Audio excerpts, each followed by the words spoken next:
The first time my brother told me to get used to being homeless, he was smiling. Not a nervous smile. Not the kind people use when they realize they have said something too cruel and want to soften it. Colm looked completely comfortable. We were sitting around a polished conference table in a private meeting room, with my mother on his right, my younger sister Tessa beside her, and my attorney, Nadine Cross, sitting quietly next to me. For nearly an hour, my family had talked about me as though I weren't in the room. They discussed how long I could reasonably remain in my father's house, whether I had enough income to rent an apartment, and whether I was deliberately delaying the sale because I was afraid of supporting myself. Colm finally leaned back and said, "You can drag this out as long as you want, Elowen. Eventually, you're going to have to get used to being homeless." My mother didn't correct him. Tessa looked down at her hands. I felt something inside me go strangely still.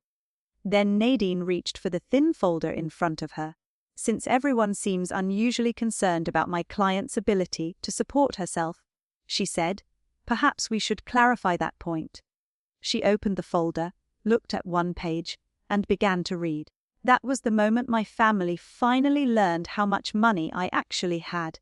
But to understand why 4 people who had known me my entire life could be so completely wrong about me, I have to go back several months, to when my father was still alive and I was still making the mistake of believing that being useful to my family meant I was valued by them. My name is Elowen Voss. I was 34 then, and for most of my adult life, my family had described me in the same polite, dismissive way. Elowen is creative. Elowen likes flexibility. Elowen never cared much about having a serious career. None of those statements were true, but they were repeated often enough that correcting them eventually became exhausting. I worked as an independent digital licensing consultant. In simple terms, I helped photographers, designers, and small creative companies license their work to larger platforms and brands. I negotiated agreements, managed digital rights, and sometimes accepted equity or revenue, sharing arrangements instead of traditional consulting fees. Most of my work happened from a laptop. I didn't commute to an office. I didn't wear expensive suits. I didn't talk about quarterly targets at family dinners. To my mother, Maris, that meant I had a hobby that occasionally paid bills. My older brother Colm, on the other hand, looked successful in exactly the way my mother understood. He was 38, drove a luxury SUV, owned a large house, and spoke confidently about investments and business projects no one in the family fully understood. Whenever Colm talked, my mother listened as though a financial news network had just gone live in her kitchen. Whenever I tried to explain my work, she usually nodded and asked whether I had considered applying for something more stable. I stopped explaining years ago. My father, Rowan, understood me better, although even he didn't know the full details of my finances. During the last 2 years of his life, his health became less predictable, and I was the one who could arrange my schedule around him. I drove him to appointments. I kept track of medication lists and insurance paperwork.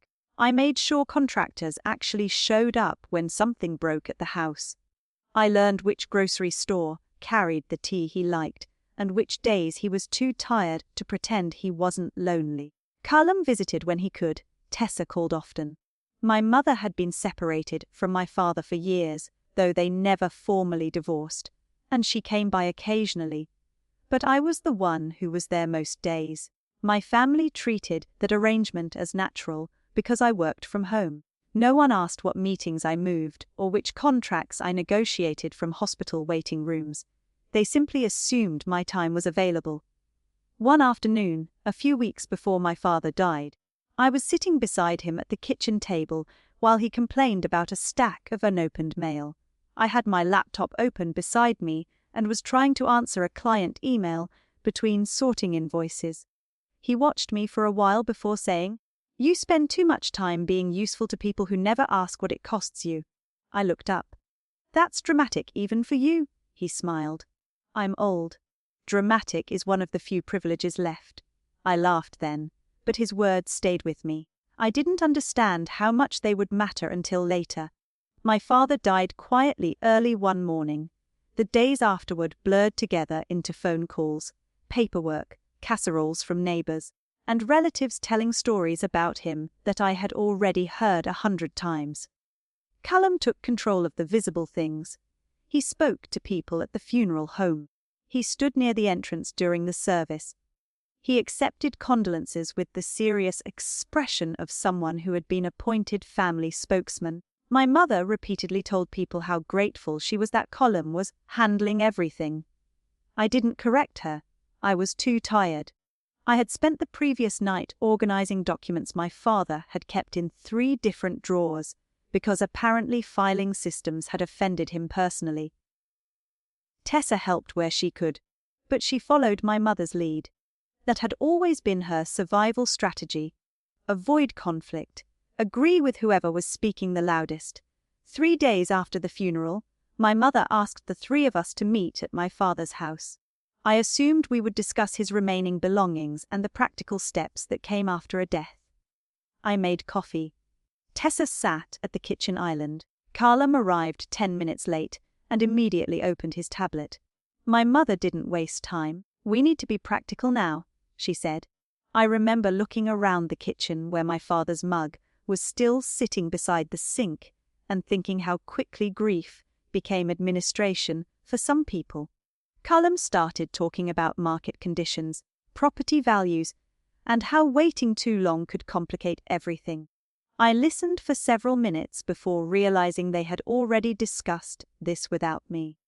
"You're planning to sell the house," I said. My mother gave me the patient look she used when she thought I was being slow. "Of course we're selling the house." I wasn't shocked by the idea itself. The house couldn't remain frozen in time forever. What bothered me was the way they spoke, as though I was simply another object that needed to be cleared out before the listing photos were taken.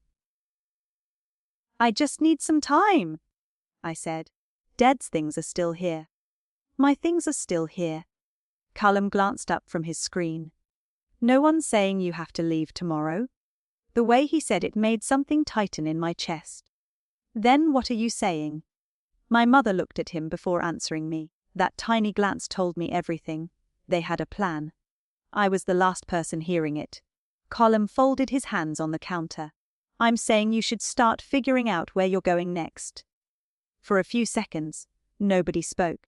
Tessa stared into her coffee. My mother nodded as though my brother had just said something sensible and kind. And that was the first moment I understood that my father's funeral had barely ended, but my family had already started deciding how quickly I could be removed from the life I had spent years holding together. The strange thing about being underestimated for a long time is that eventually people stop realizing they are doing it. My family did not wake up one morning and decide I was the least capable person among us. It happened slowly, through jokes, assumptions, and the kind of small comparisons that seemed harmless when I was younger. Callum was the ambitious one. Tessa was the social one. I was the dependable one.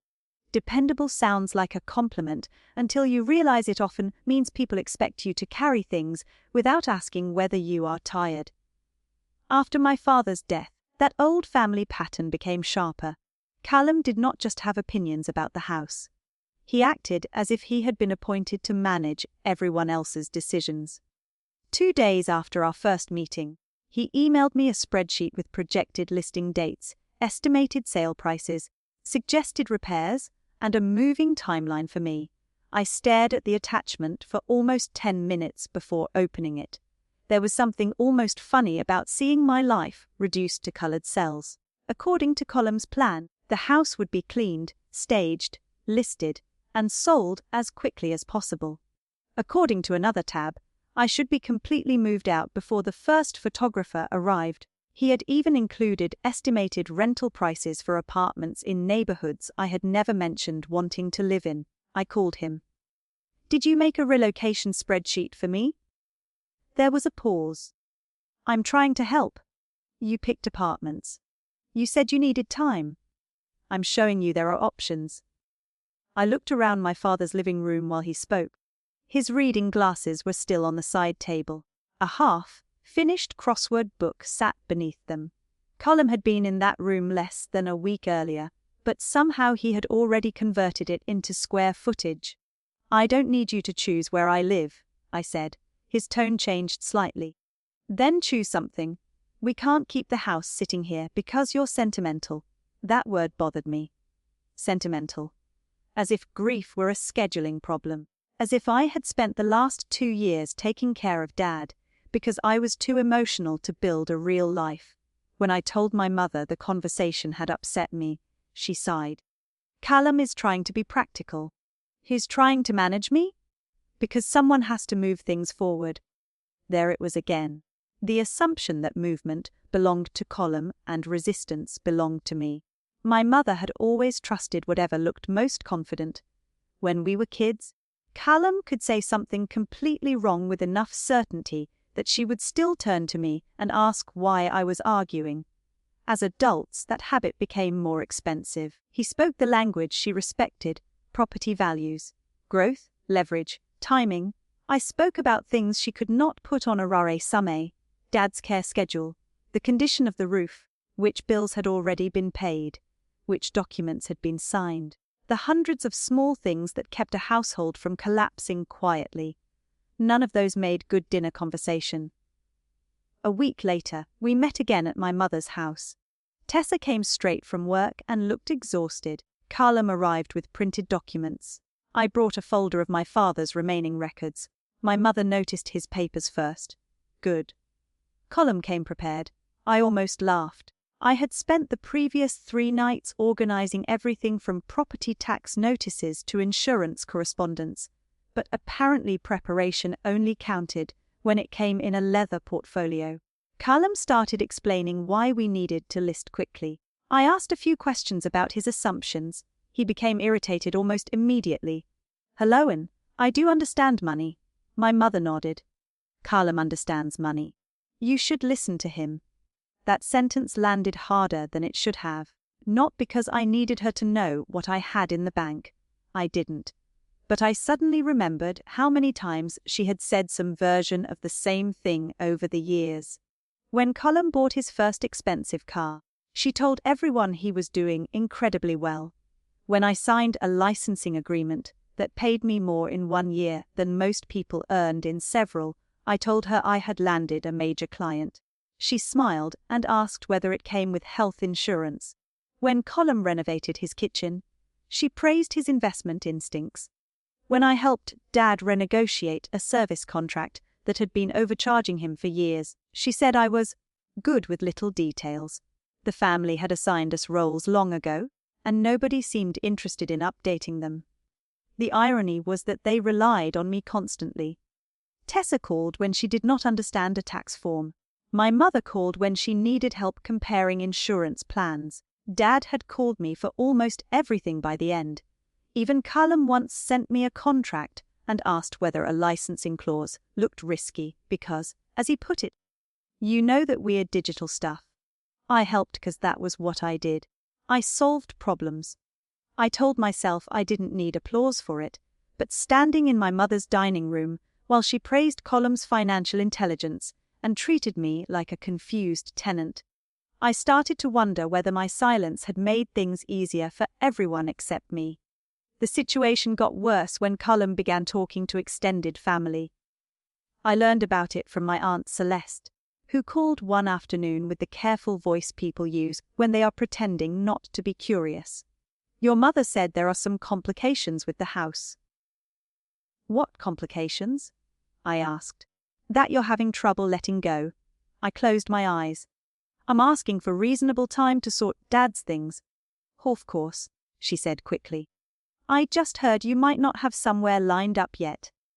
That was how narratives worked in my family. Colum said I was delaying. My mother repeated it. Someone else added concern. Within days, I had transformed from grieving daughter into financially helpless obstacle. When I confronted my mother, she seemed offended that I cared. "People are starting to wonder why you're making this so difficult." "I'm not making it difficult." "Then stop acting like the house is yours." I stared at her. "I never said it was." She looked away first. "After that, I stopped discussing the situation with relatives. There was no point chasing a story that changed every time someone repeated it. Instead, I started paying closer attention to Colm. His urgency had become almost obsessive. He checked listing estimates constantly. He asked whether the estate process could move faster. He wanted to know exactly how long different transfers might take. At first, I assumed that was simply who he was. Colm liked control, but then I noticed other things. The luxury SUV he was so proud of disappeared. He told everyone he had decided to simplify. A trip he and his wife had planned was suddenly cancelled. At dinner, his phone kept vibrating, and twice he stepped outside to answer calls. None of it meant much on its own. Together, it created a feeling I couldn't quite name. Then one evening, I was at Dad's house sorting books when Colm came by unexpectedly. He barely acknowledged me before walking into the hallway to make a call. He must have thought I was upstairs. I wasn't trying to listen, but his voice carried. "I don't need another estimate," he said sharply. "I just need a date. Tell me when the money clears." There was silence. Then he lowered his voice. "The house is being sold. I said I'd have it." I stood completely still beside a box of my father's books. A minute later, Callum came back into the room and smiled as if nothing had happened. "Still sorting?" he asked. I nodded. Still sorting. But for the first time, I stopped wondering why my brother wanted me out of the house so badly. I started wondering what he needed the money for. The first time I truly felt unwelcome in my father's house was not when Colm told me I needed to move. It was when I came downstairs one morning and found half my life packed into cardboard boxes I hadn't touched. 3 boxes sat near the garage door. One contained winter clothes, another held books and old photographs from my bedroom. The third was filled with random things from the small office I had been using for work. My mother was standing in the kitchen with a roll of packing tape when I found her. "What is this?" I asked. She barely looked up. "I'm helping you get started." I stared at her. "You packed my things. Only things you aren't using every day. You could have asked me first." She sighed as if I had objected to some generous favor. "Lowen, if I asked you about every little thing, we'd be here for 6 months." That was the moment I realized the deadline existed in their minds before anyone had officially given it to me. They weren't preparing the house for an eventual sale. They were preparing it for my absence. I carried the boxes back upstairs. My mother followed me halfway before giving up. By lunchtime, Colm had called. Of course he had. "Mom says you're unpacking everything."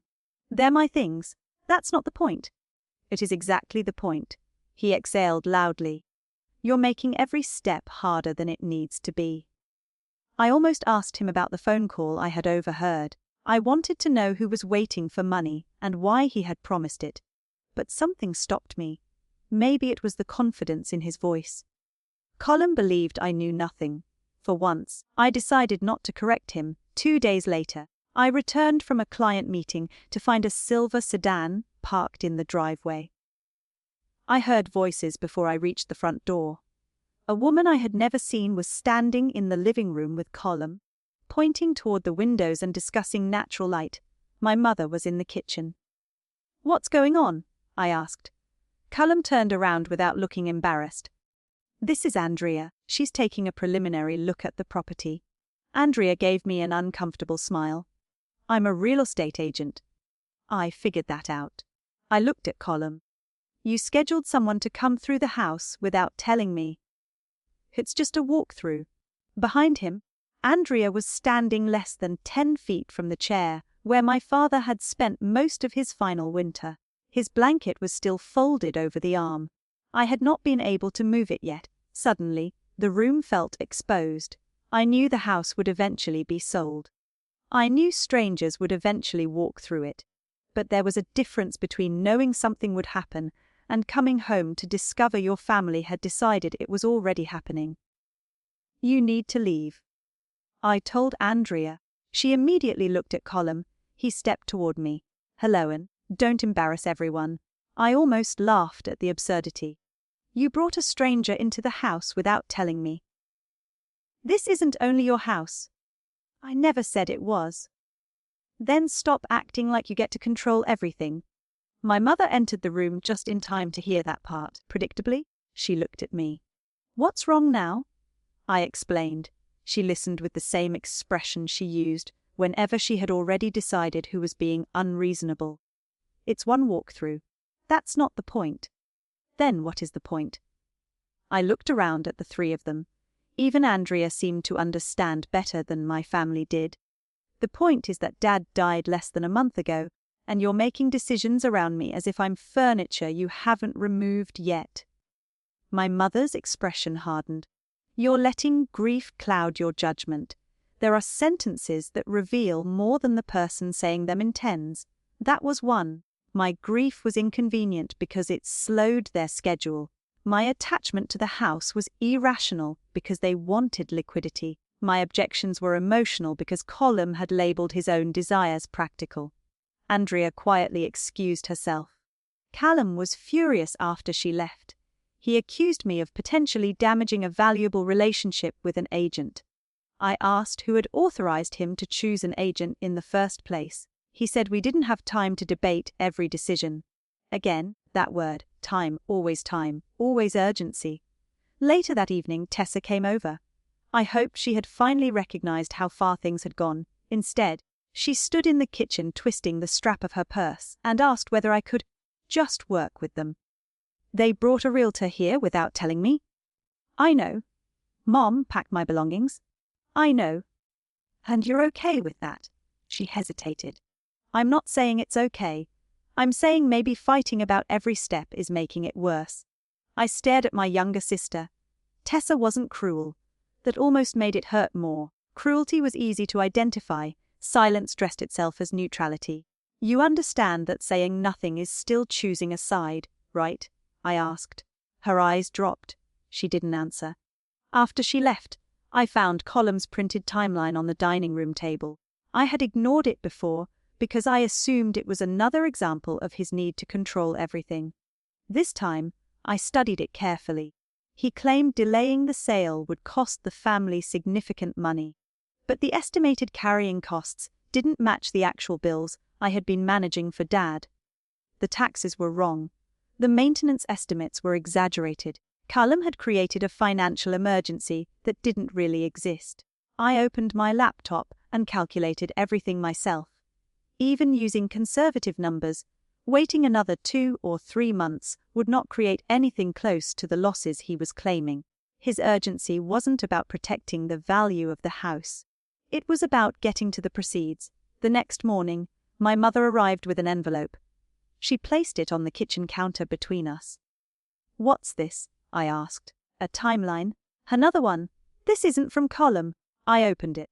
My mother had written a date at the top of the page. The end of the month. Less than 3 weeks away. You need to have your things out by then, she said. I looked up slowly. The house isn't even listed. It will be easier if it's empty. For whom? Her mouth tightened. Please don't turn this into another argument. I thought about all the arguments I hadn't started. All the times I had rearranged my life around Dad. All the paperwork I had handled while Colm was too busy. All the moments I had swallowed my frustration because keeping the family peaceful seemed more important than being understood. My mother mistook my silence for surrender. You have until the end of the month, she repeated. For once, I didn't defend myself. I didn't tell her I could afford somewhere else. I didn't explain that she had no idea what my life looked like outside this house. I simply folded the paper and put it back into the envelope. Then I went upstairs, closed the door to my office, and picked up my phone. I had met Nadine Cross 3 years earlier through a client who had hired her for a complicated contract dispute. Nadine was calm, precise, and almost impossible to intimidate. I found her number and called. She answered on the 4th ring. Nadine, it's Elowen Voss. Hellowen. It's been a while. I looked down at the envelope in my hand. I think I need a lawyer. There was a brief pause. Then her voice became completely serious. Tell me everything. And for the first time since my father died, I stopped trying to convince my family to treat me fairly. I decided to find out exactly what they could legally do, and exactly what Colm was trying so desperately to hide. Nadine did not tell me what I wanted to hear. She told me what I needed to hear, which was one of the reasons I trusted her. I met her the following afternoon in her office, with the envelope from my mother, Colm's timeline, copies of emails, and every document I could find related to the house. I expected her to focus immediately on whether my family could force me out by the end of the month. Instead, she spent almost an hour asking questions. Who legally controlled what? Who had authority to make decisions? What had actually been agreed to? Which conversations were documented? Which existed only in Colm's version of events? By the time I finished, Nadine had covered a yellow legal pad with notes. Then she looked at me and said, "Your biggest problem isn't the deadline." That's encouraging. Your biggest problem is that you've spent years letting these people treat your cooperation as consent. That stung because it was true. Nadine tapped the envelope my mother had given me. From now on, stop defending yourself. Start documenting them. She told me not to argue over the phone when an email would create a record. She told me not to sign anything because someone claimed it was urgent. Most importantly, she told me that Colm's confidence did not give him authority he didn't actually have. I felt embarrassed by how relieved that made me. For weeks, my family had spoken with such certainty that I had started questioning whether I was the unreasonable one.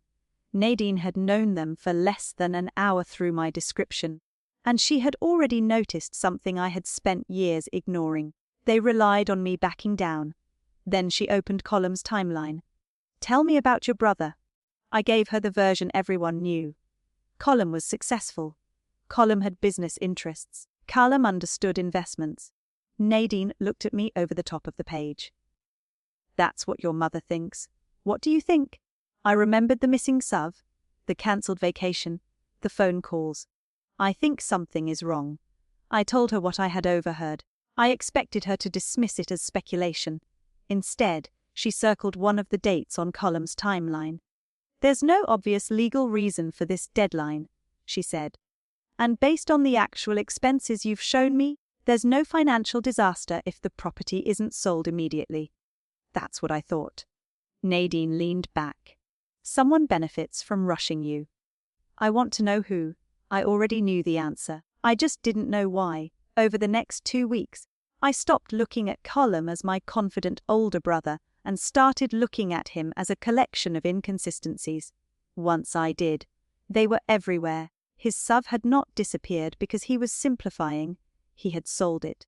The vacation wasn't postponed because of scheduling. It had been cancelled completely. His wife had stopped posting photos from restaurants and weekend trips. Something I only noticed because Tessa mentioned it. Then I remembered a family dinner months earlier when Colm had stepped outside 3 times to take calls. When he returned, he had talked louder than usual about a new business project. At the time, I had assumed he was excited. Now I wondered if he had been performing. Nadine was careful. She wasn't interested in digging illegally into anyone's private life, and neither was I. But the estate process itself required financial clarity around certain claims and proposed arrangements. Once Colm began insisting that his accelerated timeline was necessary to protect everyone's interests, Nadine asked for the basis of those claims. That was when the story started changing. First, Colm said delays would create excessive carrying costs. Nadine showed that his estimates were inflated. Then he claimed there were time-sensitive obligations connected to the property. There weren't. Finally, he retreated to saying that selling quickly was simply the responsible thing to do. Every explanation disappears when someone asks for proof. Nadine told me. A few days later, another piece fell into place. One of Colm's business ventures had run into serious trouble. It wasn't the glamorous success he had described at family dinners. The project had stalled, expenses had grown, and commitments he expected to cover through incoming revenue were still waiting to be paid. Nadine did not have access to every detail, and she didn't need it. The important part was obvious. Colm needed liquidity. Suddenly, the phone call I overheard made sense. The urgency, the spreadsheets. the aggressive timeline. The pressure on me to leave before the house was even listed. My brother wasn't trying to protect the family from financial loss. He was waiting for his share of the proceeds to rescue himself. I sat across from Nadine when she explained it, feeling something colder than anger. So this entire story about me refusing to grow up was useful, she said. You're the problem? No one asks why he's in such a hurry. I thought about my mother telling relatives I couldn't let go. I thought about Colm suggesting apartments for me while privately counting money that did not yet exist. I thought about Tessa staying silent because Colm sounded certain and I sounded emotional. Does Mom know? I asked. I can't answer that. I shook my head. She doesn't. If she knew, she'd be panicking. That realization hurt in a different way. Colm wasn't only using me, he was using my mother's faith in him. He knew she would believe the successful son before she questioned why he suddenly needed a house sold in 30 days. For a moment, I considered telling her everything. I imagined calling a family meeting, laying out the inconsistencies, and watching Colm finally have to explain himself. Nadine seemed to know exactly what I was thinking. Don't. I didn't say anything. You didn't have to. She closed the folder. You have spent your entire life fixing things for these people, haven't you? I didn't answer. If you confront him now, what happens? She continued. You give him time to create another explanation. Your mother chooses which version she prefers. You spend another month defending yourself. I hated how accurate that sounded. So what do? You protect your own interests. You follow the process. And you stop rescuing people from information they created themselves. It sounded almost too simple. Maybe that was why it felt so difficult. I had spent years believing that if I knew something could hurt my family, it was my responsibility to soften the impact. Even now, after Colm had turned me into the family scapegoat, my first instinct was to save my mother from discovering that her golden child had lied to her. I went home that evening and sat alone in Dad's kitchen. For the first time, I wondered how many problems I had prevented over the years without anyone realizing there had been a problem at all. Maybe that was the curse of being reliable. If you fixed something early enough, everyone assumed it had never been broken. My phone buzzed. A message from Colm. He wanted confirmation that I would meet Mom's deadline. I forwarded it to Nadine without answering. 5 minutes later, she called. One more question, she said. How much does your family actually know about your financial situation? I almost smiled. It was such a simple question, but I had never considered it seriously. My mother knew I worked online. Colm knew I had clients. Tessa knew I traveled occasionally for work. None of them knew about the equity deal. None knew about the acquisition. None knew what I had done with the money afterward. They had never asked. Almost nothing, I said. Nadine was quiet for a second. And they believe you can't afford to leave. Apparently. Have you ever told them that? No. Have you ever asked them for financial help? Never. I could almost hear her thinking. Then she said one word. Good. I frowned. Good. Let them keep making assumptions. You don't owe anyone a financial disclosure just because they've decided you're poor. I looked around the kitchen that my family believed I was desperately trying to keep. For years, I had thought their misunderstanding of me was something I needed to correct. Sitting there, I finally understood something else. Maybe I didn't need to prove Colm wrong. Maybe all I needed to do was stop protecting him when the truth finally caught up. Once I stopped explaining myself, my family became convinced they had finally won. It was almost impressive how quickly they interpreted my silence as defeat. My mother called 2 days after I met with Nadine and asked whether I had started looking for apartments. Normally, I would have corrected the assumption. I would have told her I didn't need help finding somewhere to live. I might even have tried, once again, to explain that my work was more successful than she believed. Instead, I simply said, I'm handling it. She sounded relieved. I'm glad you're finally being realistic. I nearly laughed, not because anything was funny, but because I finally understood how little my mother knew about me. She had built an entire version of my life from the things she could see. I drove a 7-year-old car because it worked perfectly. I wore clothes until I needed new ones. I didn't post photographs of expensive restaurants or vacations. I had spent years living in Dad's house because caring for him was easier when I was there. To Maris, all of that added up to one conclusion. Elowen had never made it. The truth was considerably different. My career had started quietly. In my late 20s, I began consulting for independent photographers and digital artists who didn't understand how to protect or license their work. I wasn't building something glamorous. I was solving problems. That turned out to be valuable. One of my early clients was a small technology company developing a licensing platform for digital media. They couldn't afford my full consulting rate, so they offered a combination of cash and a small equity position. At the time, the equity didn't seem particularly important. I accepted because I believed in the founders and liked what they were building. Years later, a much larger company acquired them. My small stake suddenly became worth more money than anyone in my family would have imagined. I didn't buy a mansion. I didn't replace my car. I hired professionals, paid my taxes, diversified the money, and continued working. Some investments grew, others didn't. I learned. I stayed patient. By the time my father became ill, I had something most people spend their entire lives trying to achieve: freedom over my own time. That freedom was exactly why I could care for him. My family saw me available on a Tuesday afternoon and assumed I had nothing important to do.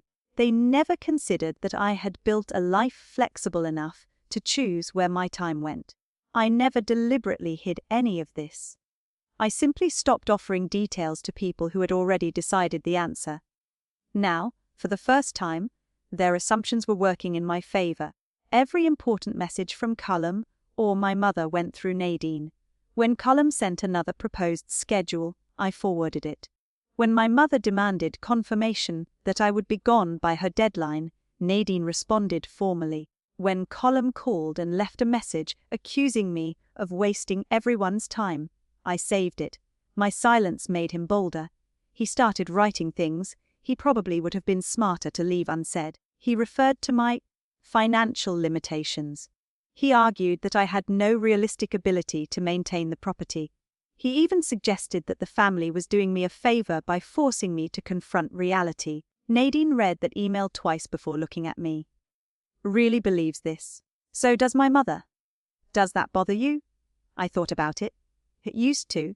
That was not entirely true. It still hurt, but the hurt was changing. Before, I had wanted to correct them because I thought understanding the truth would make them respect me.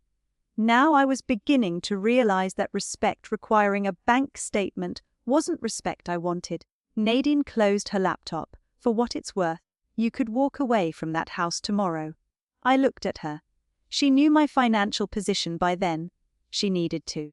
What my family didn't know was that the acquisition money had been only the beginning. Years of investing and continued consulting work had turned financial security into something much larger.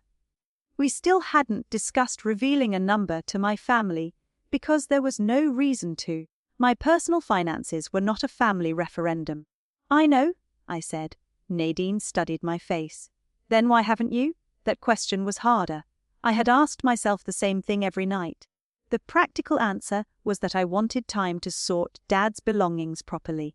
But that wasn't the whole truth. 3 months before Dad died, I had bought a house. It wasn't enormous or flashy. It was a quiet place with tall windows, a small garden, and an office overlooking a line of trees. I had planned to tell him when the renovations were finished. I imagined bringing him there for dinner and showing him the guest room. Then his health declined faster than anyone expected. The renovations finished. I never moved. Every time I thought about packing, I looked at Dad's chair or his coffee mug and felt as though leaving would make his death more permanent. I wasn't staying because I had nowhere else to go. I told Nadine. I stayed because leaving felt like losing Dad twice. Her expression softened. Your family knows about the other house? No. Why not? No one asked where I planned to go. They were too busy telling me where they thought I'd end up. That was the cruelest part. My mother could have asked one question. Are you going to be okay? Callum could have asked whether I needed help instead of sending me rental listings. Tessa could have asked what I wanted. None of them did. They preferred the version of me that made their decisions easier. The helpless sister, the dependent daughter. The woman who needed to be pushed out for her own good. A week before the legal meeting, Callum came to the house while I was packing Dad's books.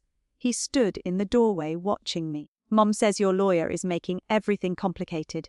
My lawyer is making sure everything is handled correctly. Same thing, apparently. I kept packing. He waited for me to argue. When I didn't, he continued. I understand you're scared. That made me stop. Scared of what? Starting over. Paying for everything yourself. I get it. He didn't get anything. But there was such confidence in his face that I suddenly understood why my mother believed him. Callum had spent his entire life learning that certainty could substitute for accuracy. You don't need to worry about me, I said. He smiled in a way that felt almost patronizing. Someone has to? I went back to packing. He left believing he had won the conversation. I let him. Later that afternoon, Nadine called. The formal meeting had been scheduled. She explained that Callum and my mother were continuing to frame their position around the idea that I was financially incapable of moving forward independently. If they keep doing that, she said, I may need to establish that their premise is false. Meaning documents. Actual numbers, if necessary. I looked through the open doorway at the boxes lining the hall. In one box were Dad's old records. In another were photographs from when we were children, back before Callum became the golden son, and I became the daughter everyone assumed would always be there. I realized I felt strangely calm. I had wanted my family to stop underestimating me. Now I wasn't sure I cared whether they stopped. Are you comfortable with that? Nadine asked. I thought about Callum telling relatives I couldn't survive alone, my mother packing my belongings, Tessa looking down while everyone else decided my future. I thought about the house I already owned and the investment accounts my brother couldn't imagine existed. Then I thought about Dad telling me I spent too much time being useful to people who never asked what it cost. If they leave it alone, we leave it alone, I said. But if they insist on making my finances the reason they can treat me this way, I paused. Then let them. 3 days later, Nadine emailed me a list of documents she wanted available at the meeting. At the bottom was a note. If they insist on questioning your ability to support yourself, I will answer the question. I read it twice. Then I opened my banking portal and downloaded the statement she had requested. For the first time, I tried to imagine Callum's face when he saw the number.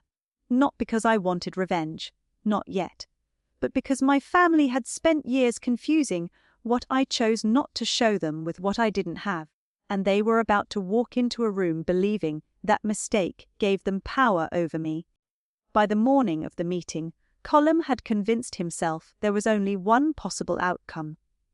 I could tell before he even sat down. He walked into the conference room, carrying the same leather portfolio he brought to every family discussion, dressed like he was arriving to close a business deal rather than settle a dispute with his sister. My mother followed him, looking tense but determined. Tessa came in last. She gave me a small smile before taking the chair beside Mom. Nadine was already seated next to me. In front of her were 2 folders. One was thick and contained the documents related to the house, Callum's proposed timeline, and weeks of correspondence. The second was much thinner. That one contained information about me. Callum noticed it but didn't ask. I hope we can finally get this resolved today, my mother said. Nadine nodded. That's the goal. Callum leaned back in his chair. We all know what this is really about. I looked at him. Do we? You don't want to leave the house. He said it as if he were explaining something obvious to a child. Everything else is just paperwork. Nadine glanced at me, but I stayed quiet. Callum continued. He explained that the property needed to be sold, that delays were unnecessary, and that everyone had been more than patient with me. He talked about my grief. my attachment to Dad, my supposed fear of supporting myself. The entire time, he presented himself as the reasonable brother trying to solve a difficult situation created by an emotional sister. 6 months earlier, I might have interrupted him after every second sentence. That morning, I let him talk. Nadine did too. When he finished, she folded her hands. Why exactly does 30 days matter so much to you? Callum blinked. Excuse me, your original proposed timeline required Elowen to vacate within 30 days. You've repeatedly described delays as financially damaging. I'd like to understand why that particular period matters. Because dragging this out costs money. Nadine opened the thicker folder. We've reviewed the actual carrying costs. Callum's expression changed slightly. And they don't support the urgency you've described. My mother immediately stepped in. Surely selling sooner is still better than selling later. Perhaps, Nadine said. But that's different from suggesting a short delay creates a financial emergency. Callum shifted in his chair. Nobody said emergency. I almost admired how easily he said it. I had emails where he had described the situation as unsustainable. I had his spreadsheet showing exaggerated costs. I had heard him promise someone that money was coming. Nadine didn't accuse him of lying. She didn't need to. She simply placed one of his emails on the table. You wrote that failure to sell immediately could create significant financial consequences. Callum glanced at the page. That's a general statement. Then let's be specific. What consequences? The room became quiet. For the first time since Dad died, my brother had been asked to explain himself instead of being automatically believed. There are expenses, he said. We've established those.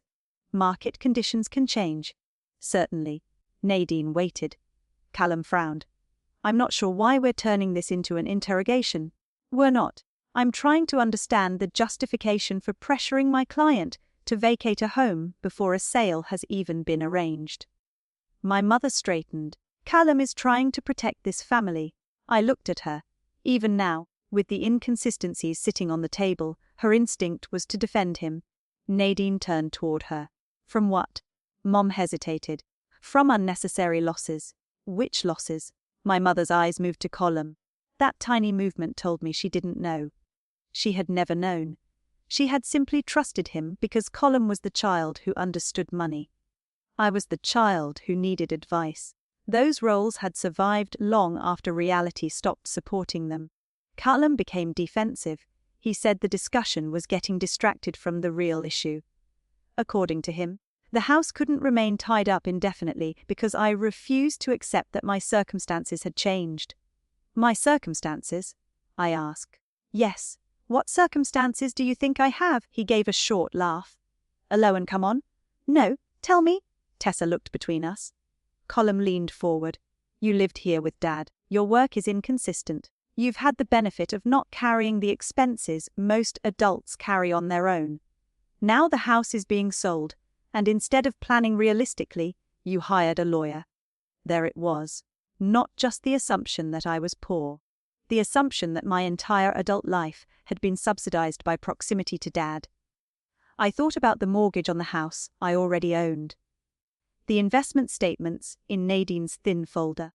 The years I had quietly paid for Dad's groceries when he forgot, replaced appliances without mentioning it, and covered small household expenses because arguing over reimbursement seemed ridiculous. I thought about the thousands of hours I had spent building a business nobody at that table had ever bothered to understand.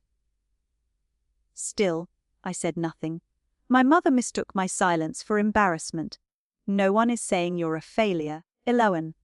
That was exactly what they had been saying for years, just in softer words. We're saying you need to be realistic, she continued. Callum has experience with these things.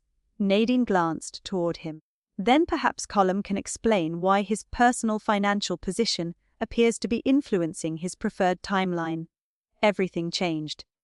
Callum's face went completely still. My mother turned toward him. What does that mean?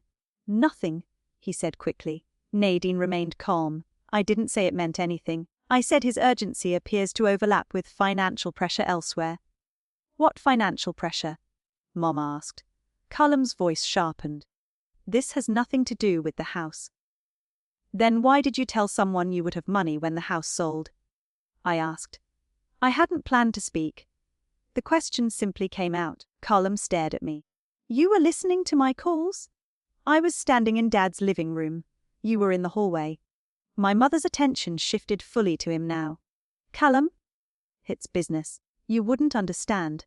The words were aimed at me, but they landed badly in a room where he was suddenly the one being asked questions he didn't want to answer. Then explain it to Mom, I said. His jaw tightened. Tessa finally spoke. Are you in trouble? Callum looked at her with irritation.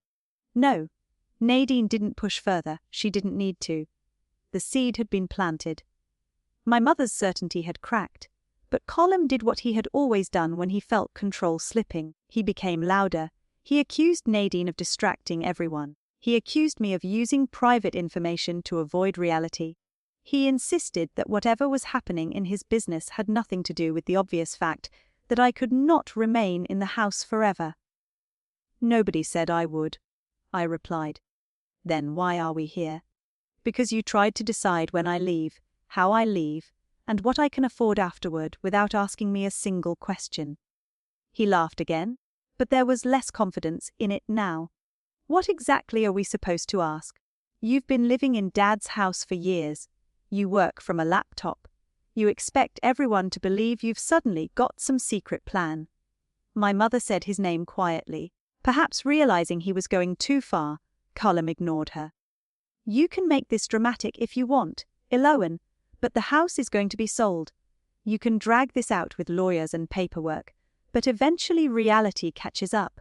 He leaned back, then he smiled. So get used to being homeless. Tessa inhaled sharply. My mother looked uncomfortable but said nothing. I felt no anger this time. Just clarity. Callum had finally said out loud what all of them had been implying. Nadine slowly reached for the thin folder. Callum was still smiling when she opened it.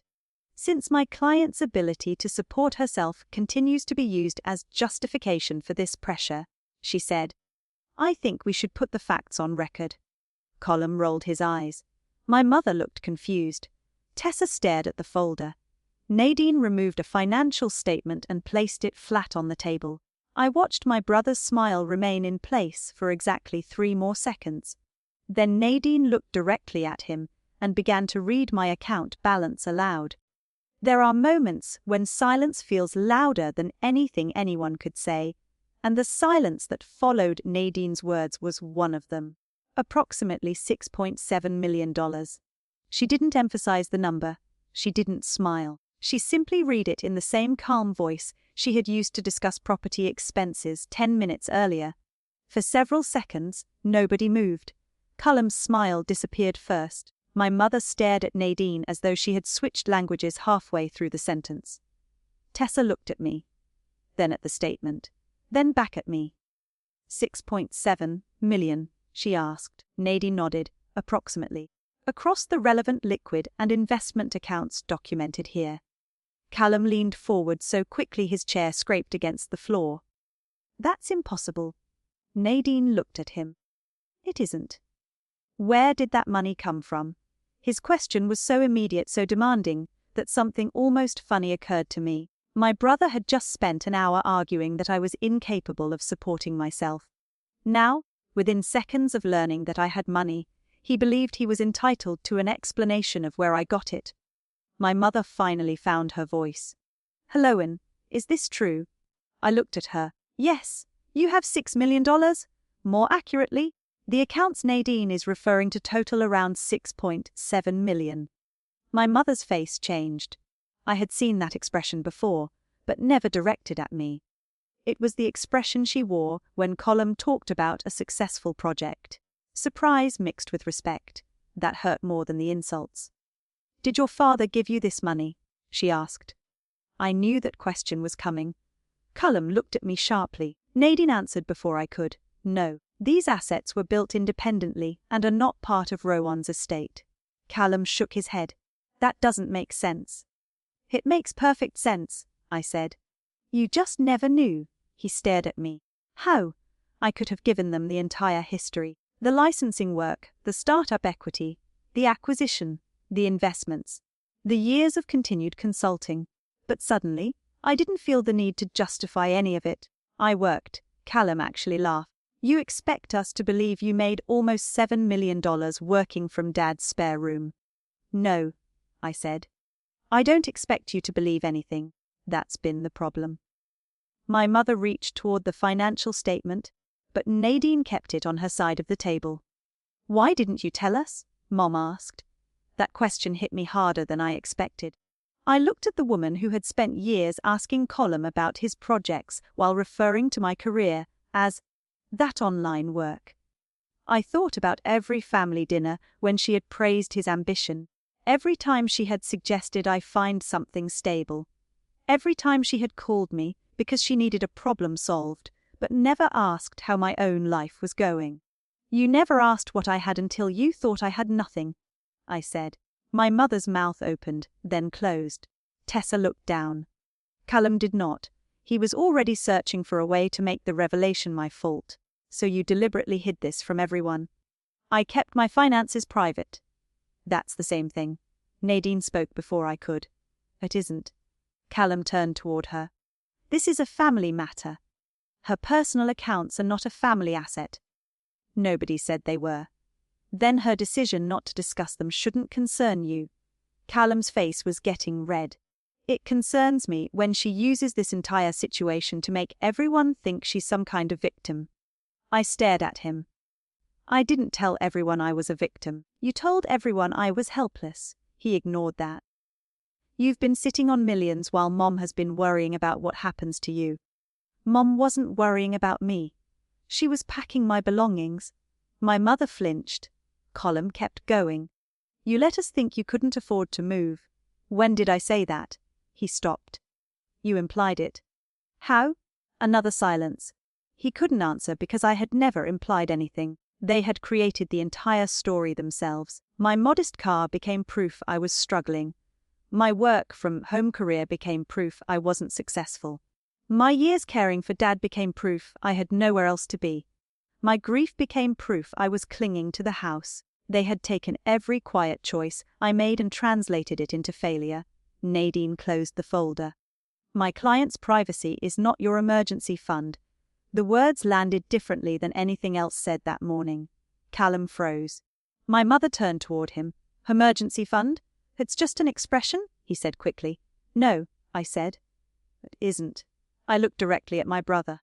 You need the money from the house.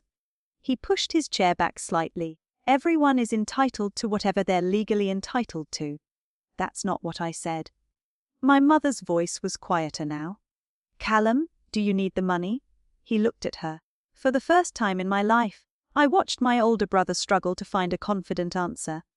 I have some temporary cash flow issues. Tessa stared at him. Ho, temporary. This isn't your business.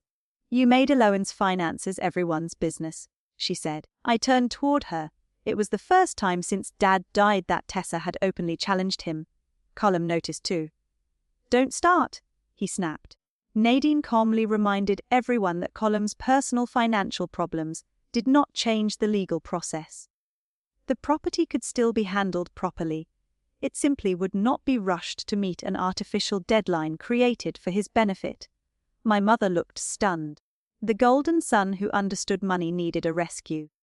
The daughter she had been trying to teach financial independence could have purchased the house several times over without changing her life. But there was still one thing they didn't know. My mother looked back at me. So what are you going to do? About what? Where are you going to live? I almost smiled.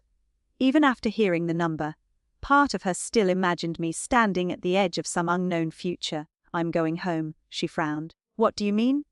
I mean my house. Callum stared at me. Tessa blinked. Your house? I bought one 3 months before Dad died. This time, the silence was different. My mother's face went pale with confusion. You own a house?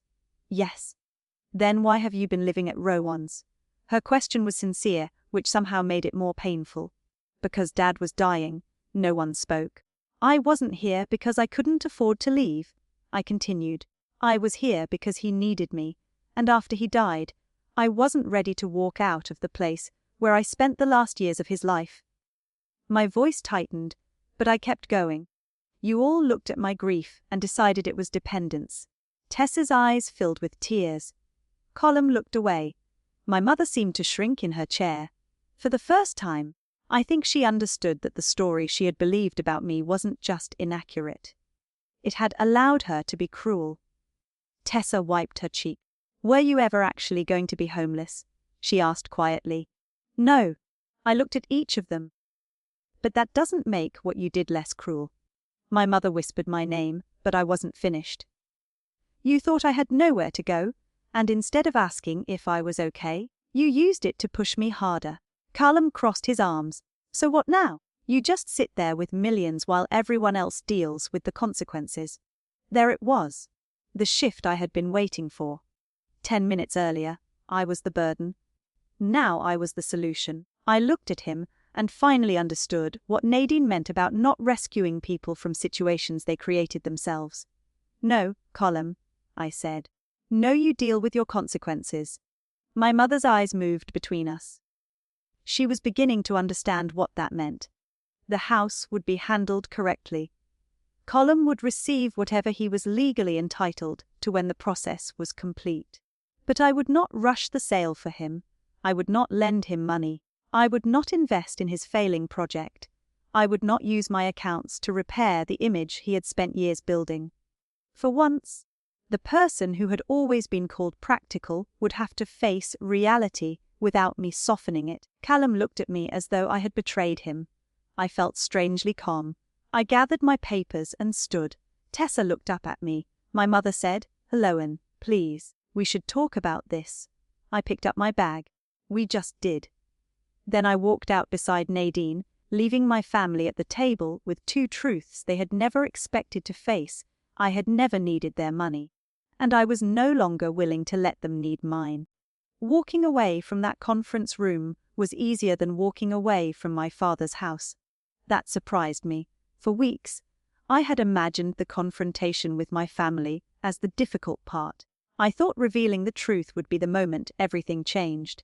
It was, but not in the way I expected. The 6.7 million shocked them. The house I already owned shocked them even more. But my real turning point came 3 days later, when I stood alone in Dad's bedroom, holding one of his old sweaters and realized I was finally ready to leave.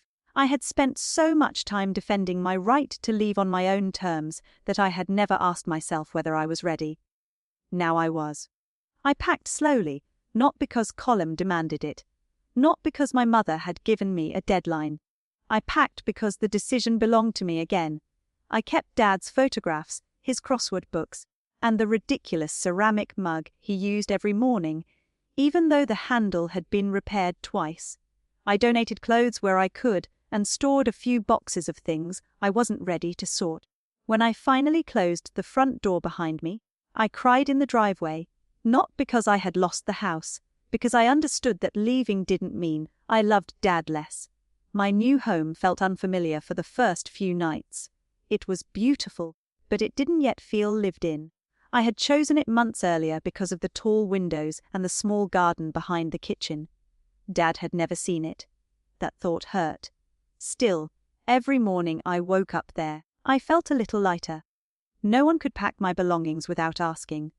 No one could schedule a stranger to walk through my rooms. No one could give me 30 days to disappear. Meanwhile, the sale of Dad's house moved forward exactly as it should have from the beginning. Proper evaluations were completed, decisions were documented, no artificial emergency dictated the timeline. Colm hated every minute of it. About 2 weeks after the meeting, he called me directly. I almost didn't answer, but curiosity won. He skipped any attempt at small talk. "I need to know whether you're willing to help me." I stood at my new kitchen counter, looking out at the garden. "With what?" There was a pause. Apparently saying the problem aloud was harder than implying I should solve it. His business project had accumulated obligations he couldn't comfortably cover. He needed liquidity sooner than expected. He insisted the underlying business was sound. He just needed time. "How much?" I asked. His answer was large enough to explain his desperation but small enough compared with my assets that he clearly expected me to say yes. A month earlier, I probably would have considered it, not because Colm deserved it, but because I would have worried about Mom, about Tessa, about the family tension if his business failed. That was how I had always operated. I saw the consequences spreading outward and stepped in before they reached anyone else. This time, I let the silence sit between us. Elowen, I'm not lending you the money. His tone changed immediately. You wouldn't even notice it's gone. I closed my eyes. That sentence told me everything. That's not the point. Then what is the point? Punishing me? No. The point is that your emergency doesn't become my responsibility, because you hid it well. He accused me of holding a grudge. I reminded him that he had tried to rush an estate process to solve a problem he had never disclosed. He said family was supposed to help family. I almost laughed. Where was that principle when you thought I was about to be homeless? He had no answer. The conversation ended badly. For once. I didn't call back to repair it. My mother changed after the meeting too. At first, the difference was subtle. She asked about my work. She wanted to know about my clients.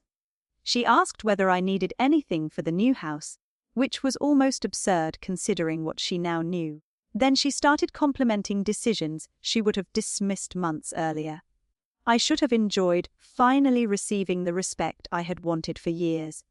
Instead, it made me uncomfortable. One afternoon, she called and told me she had always known I was capable. I couldn't let that one pass. Would you be speaking to me this way if the number had been $600? She went silent. That's not fair, she finally said. Neither was packing my things, because you thought I couldn't afford somewhere else. She tried to explain that she had been worried about me. Maybe part of her had been, but worry without compassion can look a lot like control. I wasn't ready to pretend otherwise. Tessa was different. She came to my new house one Saturday carrying a small plant and looking so nervous that I almost felt sorry for her.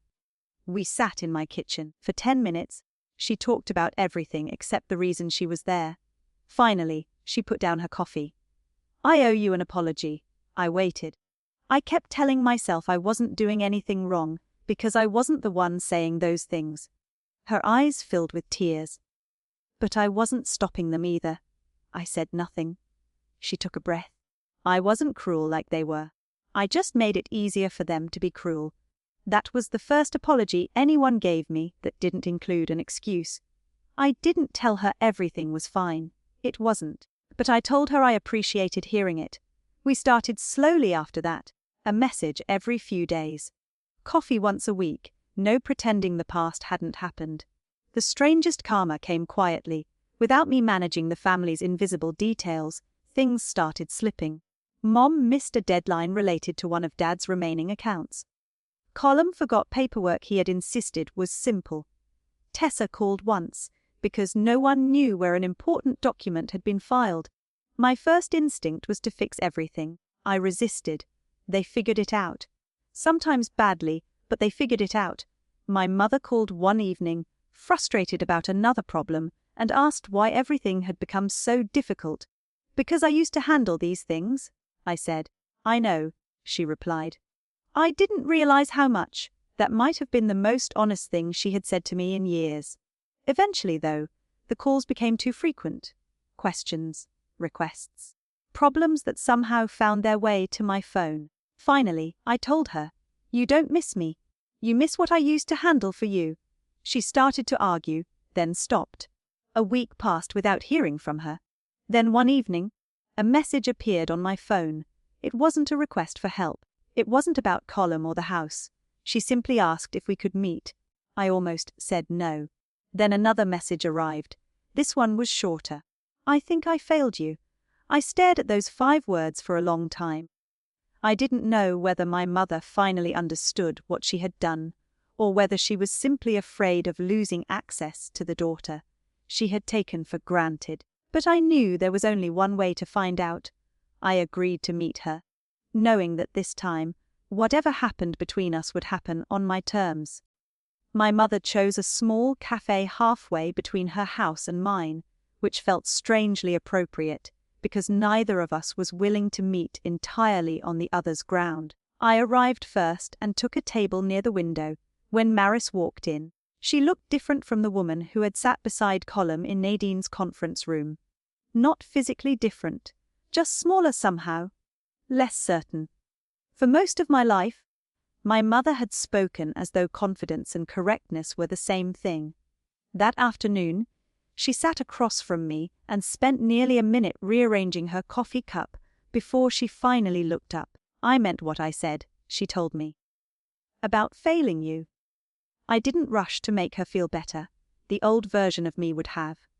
I would have said she did her best. I would have found some explanation that made the conversation easier. Instead, I waited. She took a breath.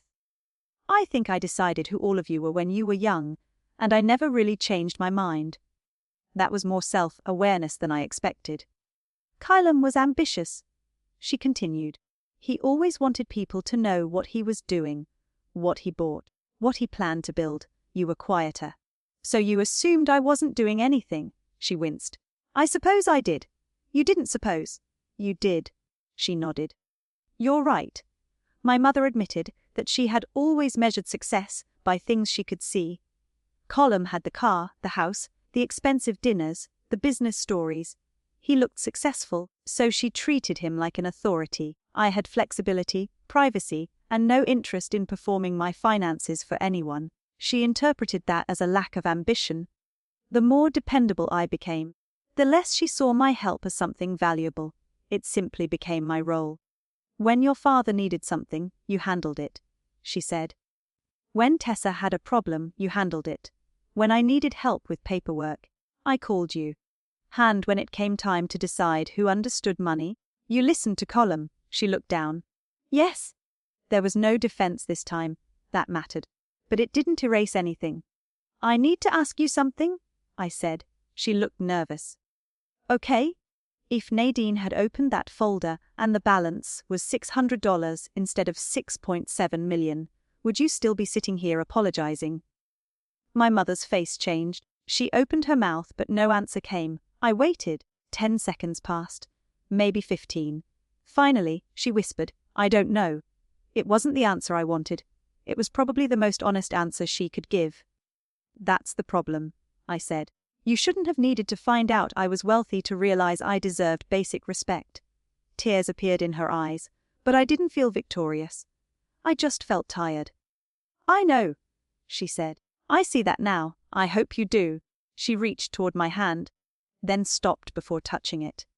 Can we fix this? I thought about Dad. I thought about all the years I had mistaken keeping peace for maintaining relationships. I thought about how quickly my mother had changed her tone once she knew my bank balance. Maybe, I said. But fixing it doesn't mean going back to the way things were.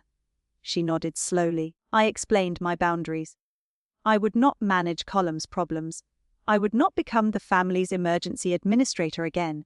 I would help when I genuinely wanted to, not because everyone assumed I would. Most importantly, I would no longer stay in conversations where I was being insulted or dismissed.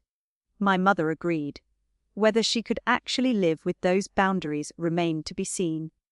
But for the first time, I understood that enforcing them was my responsibility, not hers. My relationship with Tessa improved more quickly. She never demanded immediate forgiveness.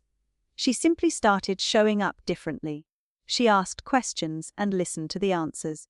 When she needed advice, she asked whether I had time instead of assuming I did. Those small changes mattered more to me than dramatic apologies.